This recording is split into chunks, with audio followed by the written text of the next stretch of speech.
Friends, what I'm about to share with you today is not an ordinary incident. It's a true, gut-wrenching tragedy that will shake your heart and make you wonder, can something like this really happen? A widowed mother with 3 young unmarried daughters suddenly finds out that all 3 are pregnant. These girls rarely stepped outside, never socialized with anyone, and yet they were all expecting. The burning question was, who did this? Was it their real father, a stepbrother, perhaps an uncle or a cousin? Someone considered a trusted part of the household? This incident shook the entire village. The walls of their home trembled when the truth came out. At the center of this painful story was a poor woman named Sakina. Her first husband had passed away years ago, leaving her with a son named Rashid. Even after her second marriage, Rashid continued to live with her. From that second marriage, she had 6 daughters, modest, well-mannered, and raised with strong values, but fate had other plans. Her second husband also passed away prematurely, making Sakina a widow once again. To support her children, Sakina worked tirelessly, cleaning homes, washing clothes, scrubbing dishes. Whatever food or money she received, she used it to keep the household going. Rashid, her stepson, had always lived with them. All the girls considered him their brother. Life continued in quiet struggle until the day a storm blew their world apart. One day her eldest daughter Fatima began to feel unwell, dizziness, weakness, vomiting. At first, Sakina assumed it was a simple illness, but as things got worse, she took Fatima to a local clinic. After a brief examination, the doctor said just one sentence, "Your daughter is pregnant." The word stunned Sakina. Her daughter was unmarried, modest, and devout. How could this happen? When?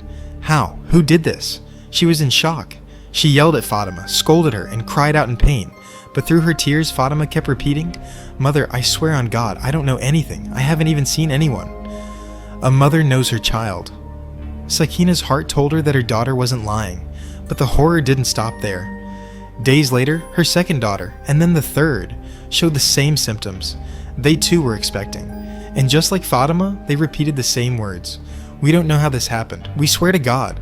Sakina was shattered. She remained quiet for days, lost in tears and thoughts.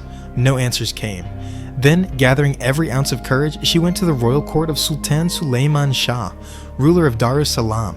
The court was in session, the Sultan listening to public grievances. When Sakina entered, her face drenched in tears, clothes dusty, feet bare, eyes holding one question: when will I get justice? The Sultan looked at her and asked, "Mother, why are you crying? What's wrong?" She hesitated, glancing around in silence.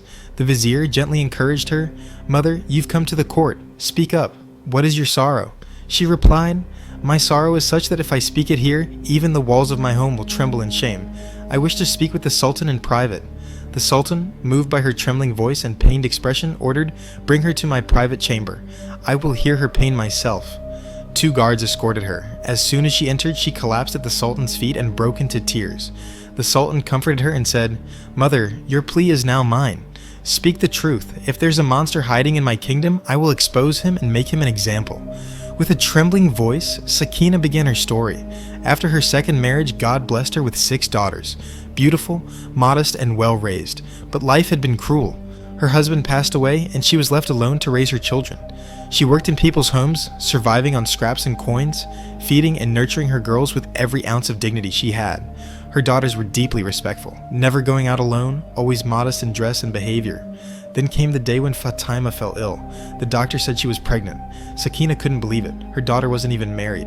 She brought her home, slapped her in anger, and demanded to know who was responsible. But Fatima only wept and said, "Mother, I know nothing. I swear to God, Sakina knew her daughter wasn't lying." They stayed quiet. The baby was born, and they accepted him.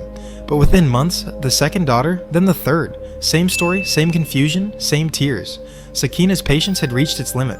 Sleepless nights, endless crying. Still no clue. No one visited their home. No one knocked on the door. The girls never went out. Then how? She begged God for an answer. Who was doing this to her family?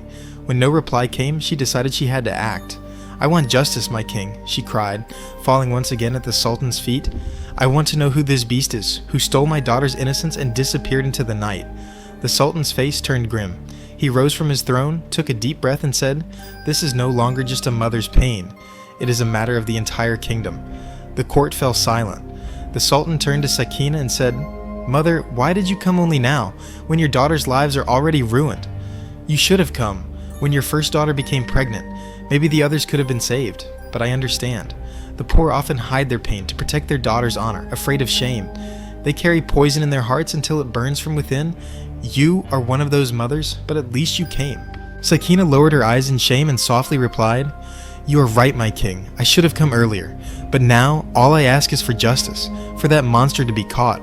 The Sultan, now burning with anger and a thirst for justice, thundered, "This is no longer your fight, mother. It is mine. As long as I rule, no beast will be allowed to harm innocent, helpless women and walk free. If one mother in my kingdom suffers like this, then that kingdom deserves to fall. Go now. Rest. Your pain is now mine." Sakina left the court, wiping her tears. The Sultan returned to his throne, but his heart and mind were consumed with one question. Who was this person who acted like an angel by day and turned into a monster by night? He summoned his trusted vizier. The vizier, seeing the worry on the Sultan's face, asked gently, "What troubles you, my king?" The Sultan, with fury in his voice, replied, "There is a beast hiding in my kingdom who has done something so vile that even the earth would tremble in shame. 3 innocent girls have been destroyed, and their mother wept in my court. Is this what justice looks like in my realm?" The vizier nodded solemnly and asked, "What would you have us do, my king?" The Sultan responded, "I want to know who he is, how he enters, how he hides. He's eating that family from within like termites. We must expose him." The vizier leaned closer and whispered, "Even walls have ears, my king. I have a plan, but I can't share it here." The Sultan nodded and said, "Come close. Speak quickly." The vizier shared a strategy, a way to catch the culprit in the act, silently and precisely. The Sultan ordered it to be carried out immediately. That night, the vizier arrived at Sakina's house with a dog. She opened the door, surprised, and asked, "Sir, what are you doing here at this hour?" He replied seriously, "The sorrow you shared has left the Sultan sleepless. We will find this beast, but we need your help." Seeing the dog, Sakina asked, "Why have you brought this dog?" The vizier gently said, "Just let me in, and I'll explain everything." Once inside, he tied the dog in the courtyard at the only place someone could jump down from the roof. He instructed Sakina and her daughters to stay silent no matter what. If the plan worked, the dog would sense the intruder, bark, and the hidden guards would catch him. That night, under the moonlight, silence hung in the air, heavy and cold. Around midnight, a shadow appeared on the roof. A man crept down quietly. The moment his feet touched the ground, the dog barked ferociously. The girls awoke, the guards rushed in. Sakina held her breath and clutched her daughters tightly. The monster had arrived. The masked man tried to escape, but the guards caught him. They wrestled him to the ground. His face was covered. He had tried to hide his identity. By morning, the court was in session again. The culprit stood in chains, kneeling before the Sultan. Sakina entered with her 6 daughters. The Sultan ordered the courtroom cleared. Now only 4 remained: the criminal, the Sultan, the vizier, and Sakina with her daughters. It was time for the truth to be revealed. Time for the mask to be torn away. The Sultan looked down and said sternly, "Did you not fear me?